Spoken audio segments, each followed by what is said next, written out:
కొంతమంది అమ్మాయిల కోసం ఈ వీడియో. వీళ్ళకి పెద్ద పెద్ద కోరికలే ఉండవబ్బా.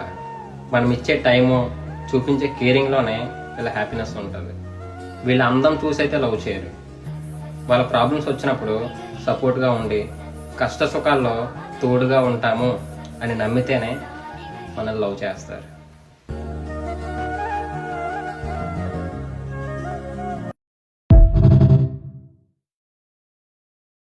ఫ్రెండ్స్ ని నమ్మొద్దు, స్ట్రేంజర్స్ ని నమ్మొద్దు, పేరెంట్స్ ని అస్సలు నమ్మొద్దు. ఎవరూ శాశ్వతం కాదు. ఈ లోకంలో అందరూ వాళ్ళ అవసరాల కోసం బతికేవాళ్లే. మనదొక ఒంటరి జీవితం. నా ఈగో చంపుకొని నేను చచ్చినా ఒకరి కాళ్ల మీద పడను. నేను ఇలాగే ఉంటా. నీ గుండెల్లో ఎంత బాధ ఉందో నాకు తెలిసే, కానీ ఎందుకు బాధపడుతున్నాను? నేనున్నా కదా నీకు.